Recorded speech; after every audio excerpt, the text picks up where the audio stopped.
Hey guys, welcome back. I am so excited to bring you another full workout, but today we're going to be hitting arms and shoulders.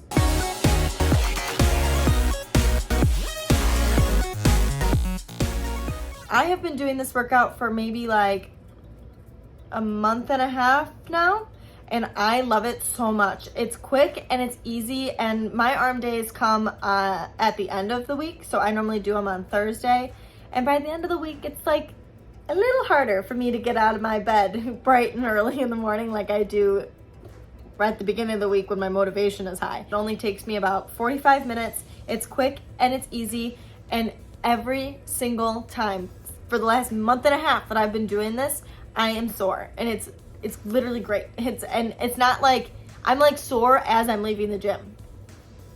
Makes me so happy. I'm so excited about this one. I keep posting flexing pictures, and I'm so excited that like it actually looks like I'm flexing and it's not just like my limb sticking out to the side of me anymore. It makes me so happy, and I like literally give all credit to this workout, so I had to share it with you guys. Before we get into the workout, I want to share a couple tips that you should be utilizing throughout the entirety of the exercise. First, progressive overload. You should be progressively overloading throughout the entire workout and all workouts ever. If you are looking to gain muscle, that is going to be your holy grail. Even if you're only upping the weight by 5 pounds or 2.5 pounds, just pushing yourself to do a little bit more.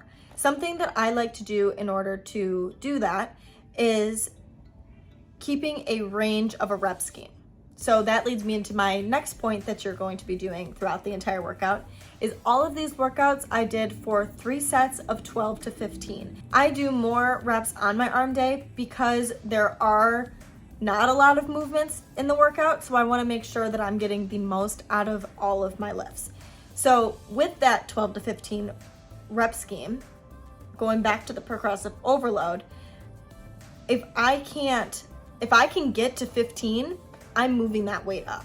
If I can get to 12, I will push for as many more as I can until I fail.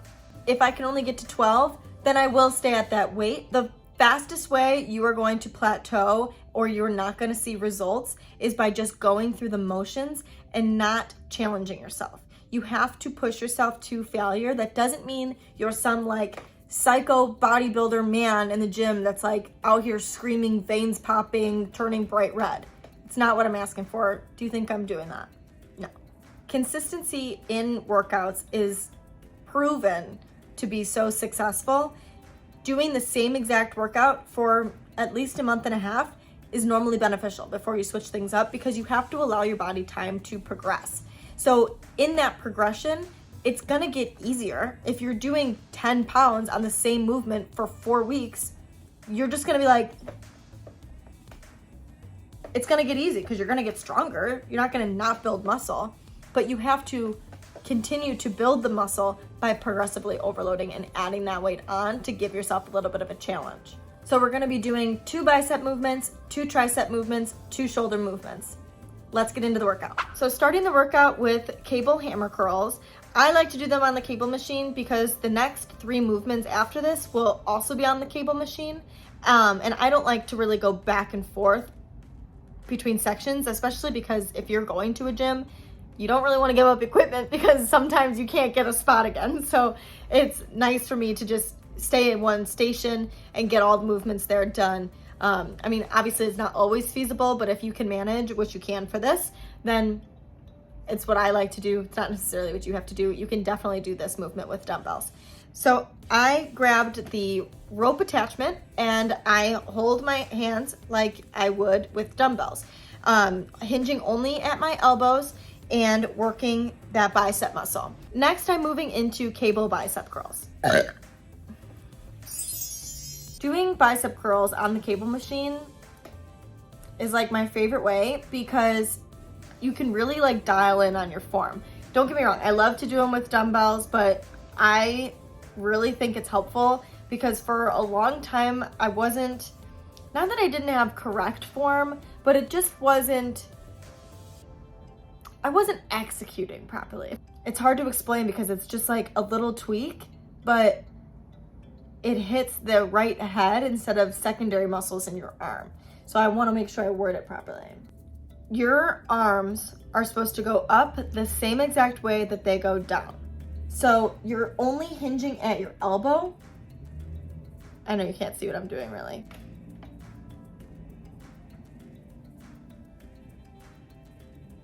So I really like cable machine because it helps you do that. You have to step back to a certain spot in order to even lift that weight. So you're only able to move your arms up and down compared to a free weight like a dumbbell that you have more control over where it goes. So that's why I really like these cable bicep curls. I use a straight bar typically. They didn't have that this morning because I wanted to do something, and that's how it works. If I want to do something, the equipment's not available. So I used this curved bar, which worked just the same. Keeping on the cable machine, we're gonna be moving into triceps.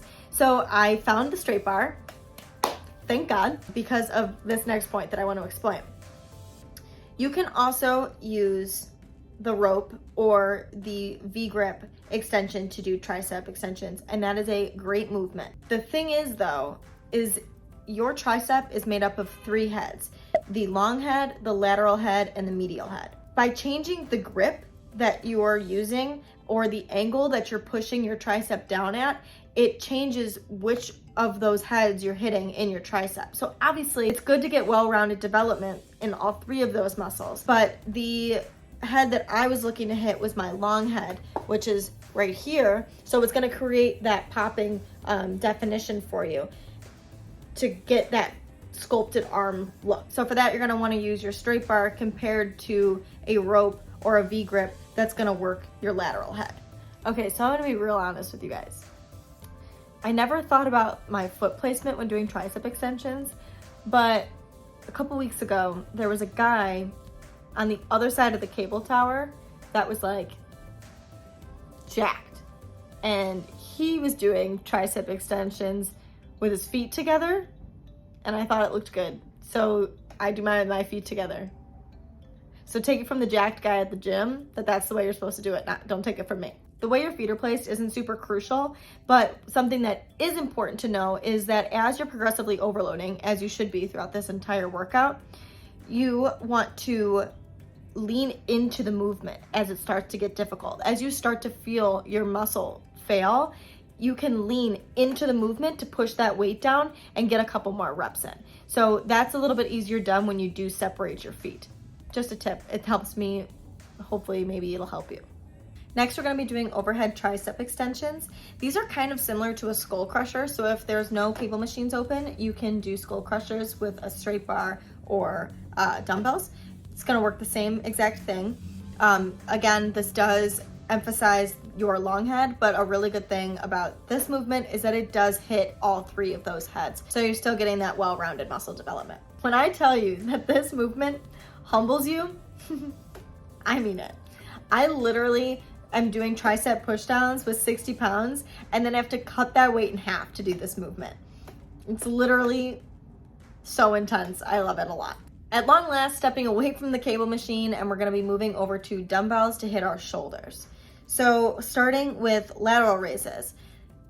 Lateral raises are something that I have worked at for a long time. I feel like there are so many different ways that people describe lateral raises. There's so many different variations on how to execute a lateral raise, but they're not correct. The proof is in the way your muscle feels. You have to move around and adjust and find what works for you and what's firing your muscles the most, because what fires my muscles in a certain position, you might feel it in a totally different position. So do what works for you while still keeping the integrity of your form. What I have found that works best for me is to think about a lateral raise like I'm pushing outward. So I want to think that instead of going up and down, that I'm going out to the side, because you're working that delt on the side of you and not your front delt to pick the weight up. Want to hear a funny story about me? I used to think when I first started working out that lateral raises worked your lats because they're called lateral raises, and would do them on back day. You stupid. That's so embarrassing. I can't believe I just said that out loud. But I did. They're not for your lats. They're for your shoulders. It's for the side of your shoulder, lateral. I make the mistakes so that you don't have to make the mistakes. You're welcome. So embarrassing. Keep your hands at a 45-degree angle. You should not be like totally 90 degrees to your side. You shouldn't be opening your arms out. I see a lot of people do that they'll like open their arm. It should just be arms at your sides and 45-degree angle. Think about pushing your pinky out to the side and bringing that weight up that way. You don't want to just lift your arms. Last but not least, we are going to be doing upright rows, one of my all-time favorite shoulder movements. I don't know why, but I love this movement. It just makes me so happy. But I did learn a small tweak that's made a huge difference in how well I'm targeting my delt. I used to think that you had to pull to your armpit when you were doing this movement, and that allowed me to lift more weight than I really could. What you're supposed to do is your arms are supposed to be out in front of you, not to your armpit. Once I made that change, it totally fired my delt, and I couldn't lift the same weight anymore. I had to go down like 20 pounds. That's because I'm actually working my delt compared to just lifting my arms up and down. That is all of the arm movements. I know, I told you guys it was gonna be quick. 2 movements, biceps, 2 movements, triceps, 2 movements, shoulders, done. And you're fried, I promise. As long as you're doing progressive overload throughout the workout, fried.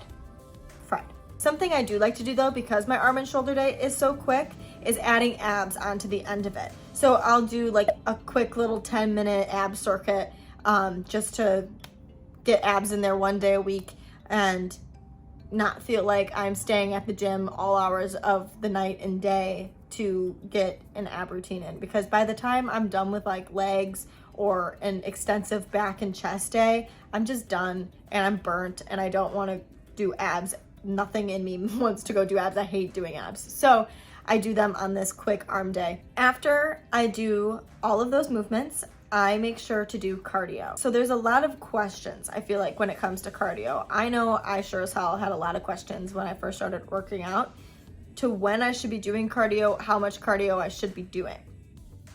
I'm here to tell you that if your goal is weight loss, you should be doing cardio, period. However, if you are a person that likes to do light training and your goal is weight loss, you can do cardio before your workout. Get your muscles moving, get your blood pumping, just kind of a good warm out. Nope. Just a good warm up. On the flip side, if your goal is to gain lean muscle, you should be doing cardio after your workout. Doing cardio after your workout is to prevent fatigue. If you do 20 minutes of cardio before, you're going to be tired and you're not going to be able to lift as much weight and you're not going to be able to gain as much muscle. So you want to make sure that you do your cardio at the end when you're already fried. If you like to do cardio as a warm-up, I'm not saying to never touch a piece of cardio equipment before you work out. If that's what you like to do it, but do it low intensity and don't do more than 10 minutes, max 10 minutes of cardio before you were to weightlift. Do not underestimate the power of walking. I repeat, I am not a runner. You will not catch me dead running, but I love to walk. So I do 20 minutes of cardio after every time I work out. I do 10 minutes on a full incline, which is about, if you put it at 15, and then I do that at about a 2.5 speed. And I walk for 10 minutes, and then I drop the incline 100%, and I up my speed to about 3. It's pretty intense, and I like it a lot, and it's really helped with my physique. I always used to do this, and then I went through a period of time that I cut cardio off completely because I felt like working out enough was cardio enough, and that's not true. That's just me being lazy and absolutely hating cardio. So I've seen major improvements to my physique by just adding cardio. And walking, it's not that bad. What I do want to say though is that when you are doing cardio, please make sure that you are not holding on for dear life to the machine. I'm not saying I'm not guilty. I 100% have done this and still catch myself doing this. But when you get tired, especially when you're walking on an incline or like you're doing the stairs, it's so easy to like hold on to the machine and lean on it for support. But when you do that, you're not exerting the same amount of energy and you're not getting the benefits that you could be getting if you were just walking like you should be. If it's too intense, lower the incline. You don't have to do as high as I do. Again, you should always be doing what works for you and working up to your highest capability. All right, guys, that is the full arm and shoulder day. I told you it was quick. I hope you love it. I know you're gonna love it. It's so intense. You're gonna be fried and you're gonna have that cute sculpted arm, especially with the shoulder and tricep workouts. I got you.